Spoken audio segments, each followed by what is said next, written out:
Hello and welcome back to the Villa Filler podcast. I'm here as ever with my good friend Dan Wiseman. Dan, it's transfer season, and we know that's the case because we're seeing a lot more of each other than we ever do at any other time of the year. How are you doing, bro? Good mate, yeah. Seeing more of you than I am with the missus at the moment, and I live with her. But it's the way that it wants to be, mate. I'm loving it. No complaints whatsoever from me. Absolutely. And guys, we've got an exciting transfer rumour to discuss today, courtesy of David Ornstein of The Athletic. Diego Carlos of Sevilla and Brazil has been linked with a move to Aston Villa. Now, waking up, this is the last thing that I expected to see after the past few days of what has been James Tarkowski discourse. It's an interesting one, mate, because Carlos was linked with moves to Chelsea, United, Newcastle, even Arsenal since like January in the summer. And it feels like it's possibly Carlos's last chance of a big move to the Premier League, being 29 years old, mate. Has had quite the ascendancy over the past couple of years, I think it's fair to say, since his transfer from Lens. There's no way of saying that without it sounding dodgy, as I'm not French. And since joining Sevilla, you know, he's had a great time. And whilst he is right-footed, he plays on the left, mate, which is, again, another big talking point, I think, left-sided centre-backs, isn't it? Yeah, absolutely, mate. Absolutely. He's a player that I think obviously a lot of people will be aware of because he's been linked to so many Premier League clubs in the past sort of 12 to 18 months. Newcastle very prominently. You know, there's always those links with Newcastle. I think it's pretty much anyone nowadays.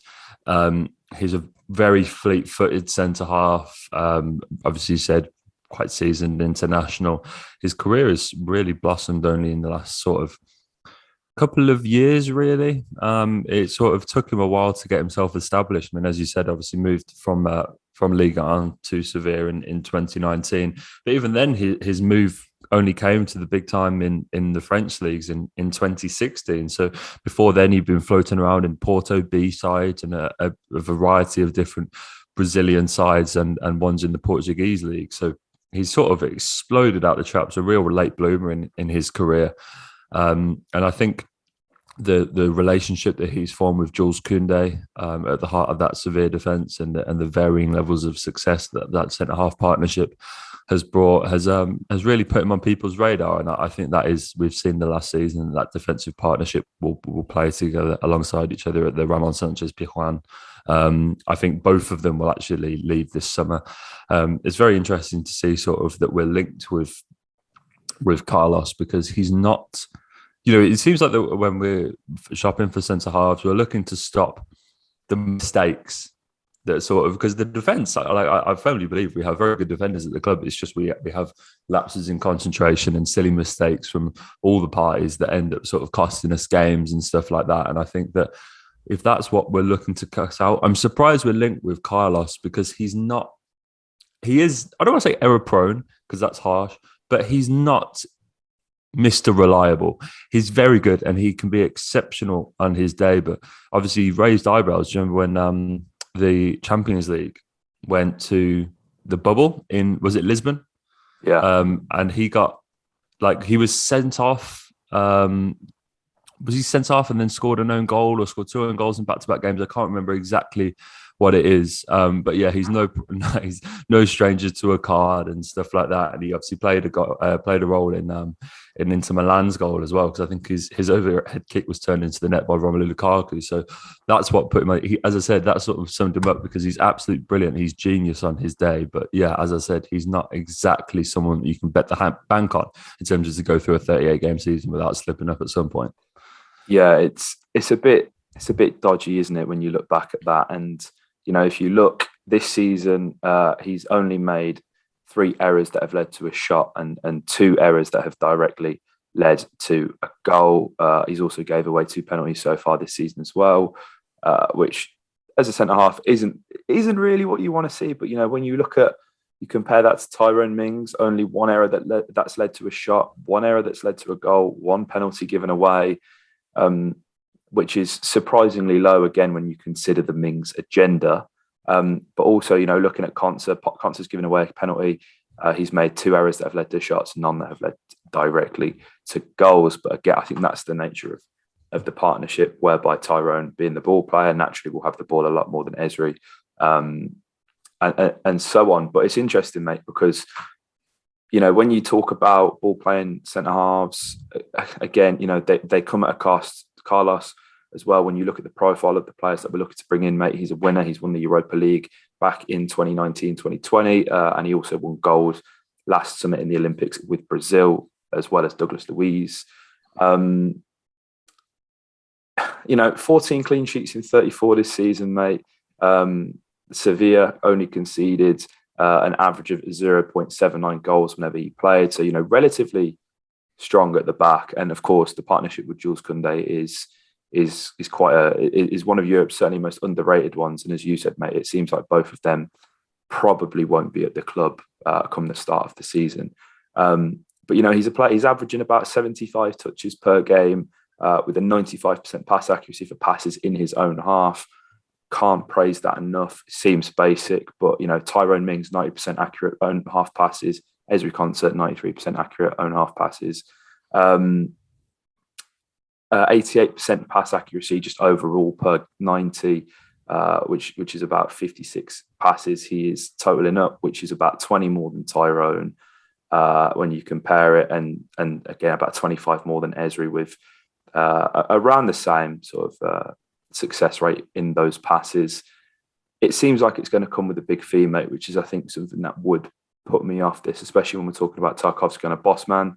Of course, there's been a lot of talk about the 120 grand a week wages that Tarkowski's been offered, doubling what he's on at Burnley, mate, which I think is interesting to discuss. But, you have to consider that's a free transfer as well. So naturally, these things will incur costs when it comes to wages and signing on fees and stuff like that. But it's interesting, mate, because I'm not totally against the signing of Diego. I think it's for the right price. It could prove to be a really important acquisition for the club, mate. But I'm not 100% sold personally. What about you? No, I'll join you, mate. I just, as I said at the top, I don't think he's exactly what we need. I think we need a defender that we can really like a seriously imperious centre half that we can sculpt that defence around. And I think that we need to establish a real hierarchy in that back line and get a real behemoth back there that we can play, Konsa or Mings or Chambers next to, and they're a real rock in that back line. I mean, you mentioned those stats about giving away penalties and being sent off and stuff, and the errors leading to an opposition goal.